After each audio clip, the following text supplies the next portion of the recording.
Mesdames et messieurs, bonsoir.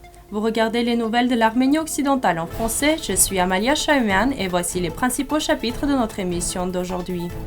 La stratégie de la République d'Arménie occidentale, séminaire-conférence jour 5.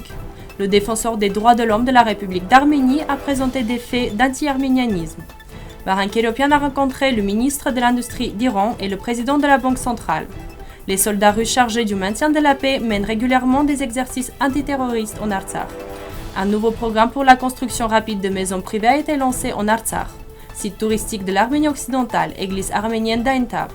En 1922, ce jour-là, le théâtre académique après Galpiliel Sundukan a été inauguré. La visite de la délégation de l'Arménie occidentale à Yarabulur.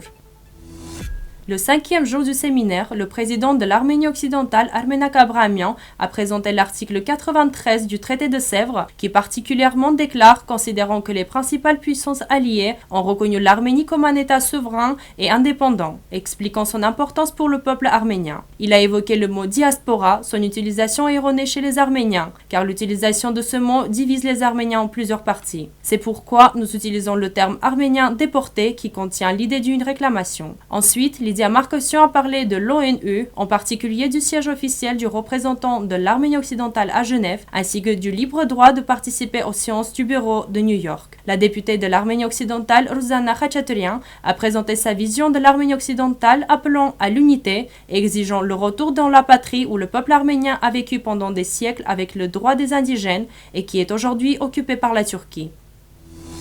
Le défenseur des droits de l'homme de la République d'Arménie a présenté plusieurs exemples de haine enracinée en Azerbaïdjan. Voici un extrait du post Facebook. Cette fois, quelques messages de vrais utilisateurs de médias sociaux azerbaïdjanais. Les femmes arméniennes et les enfants arméniens doivent être tués, a déclaré un membre du bureau des avocats d'Azerbaïdjan. Je n'ai pas pitié de l'enfant arménien. Le meilleur arménien est l'arménien mort. Les survivants arméniens doivent être tués, torturés avant de tuer. Je veux des Arméniens qui ont été dépouillés et violés. Les Arméniens doivent être tués et éliminés de cette planète et tous ceux qui sont de leur côté doivent être tués de la même manière. Le principal problème ici est que les publications mentionnées utilisent les mêmes mots que ceux utilisés par les autorités et les personnalités culturelles azerbaïdjanaises. Il y a des sources azerbaïdjanaises et turques dans ces publications.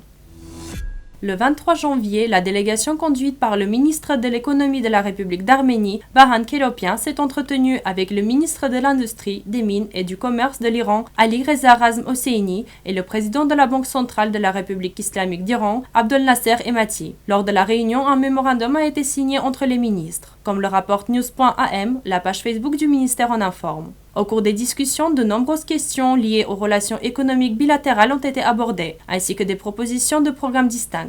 La délégation arménienne a également visité le complexe industriel du Mammouth et la société pharmaceutique Sinagen. Les militaires russes chargés du maintien de la paix en Artsakh mènent régulièrement des exercices antiterroristes. Comme le rapporte Armen Press, le site officiel du ministère de la Défense de la Fédération de Russie informe à ce sujet. Pendant l'intervention d'urgence, les membres chargés du maintien de la paix ont mené des exercices pour occuper des positions de tir, ainsi que pour fermer les autoroutes pour arrêter la circulation, indique le communiqué. Dans la communauté de Hovsepavan de la région d'Askeran en Artsakh, un programme de construction rapide de maisons privées a été lancé. Comme le rapporte Armen Press, le ministre du Développement urbain de l'Artsakh, Aram Sargsyan, a informé à ce sujet. Dans un premier temps, il est prévu de construire 5 maisons privées en bois avec des constructions légères. Les maisons privées de la version finlandaise, améliorée par la version Artsakh, auront une superficie de 80 mètres carrés avec 2 chambres, un salon, une cuisine et une salle de bain intérieure. Des maisons construites en bois avec différents modèles ont été commandées par le ministère du Développement urbain. Il est prévu de construire plus de 7000 maisons privées de ce type en 3 ans, a déclaré le ministre. Selon lui, à ce jour, 4300 demandes ont été enregistrées au ministère du Développement urbain pour des maisons endommagées par la guerre. L'église arménienne catholique Chanderley a été construite dans le centre de la ville d'Aïntap en Arménie occidentale en 1860. Comme les Arméniens catholiques d'Aïntap ont eu des difficultés financières pour construire l'église, cela s'est fait avec le soutien financier du roi Napoléon III de France et de la communauté catholique missionnaire française. L'église est devenue plus tard inutilisable et une campagne d'aide a été organisée pour sa reconstruction. L'ancienne église a été démolie et la construction de l'église actuelle qui a pris 12 ans a commencé à sa place en 1898. Sa réouverture a été en 1900 avec une grande solennité. Le plan de l'église est basé sur l'exemple de l'église Saint-François de Rome. Le Théâtre académique national, après Gabriel Sundukan, a ouvert ses portes à Yerevan le 25 janvier 1922 comme premier théâtre d'État avec la mise en scène de la pièce de théâtre classique arménienne Pepo. En 1937, le théâtre porte le nom de l'écrivain et de l'auteur dramatique arménien Gabriel Sundukan. Le succès du théâtre, en particulier les représentations de Shakespeare, est devenu la raison du premier festival conférence de Shakespeare organisé en URSS. Le sculpteur Ara Harutunian s'est mis à créer l'ensemble sculptural du théâtre en introduisant les problèmes complexes de compréhension du mouvement et du sens du temps dans la sculpture.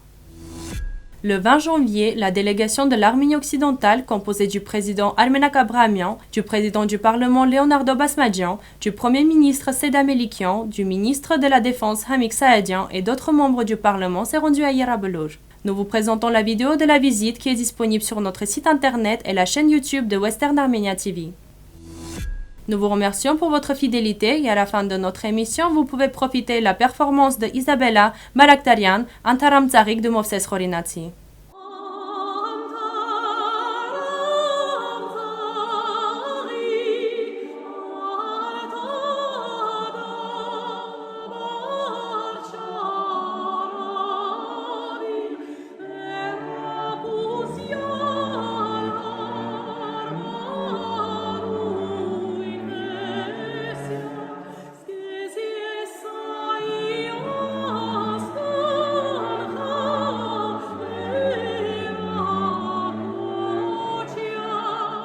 Voilà ce que nous avions préparé pour vous. Nous vous souhaitons une bonne soirée et à bientôt.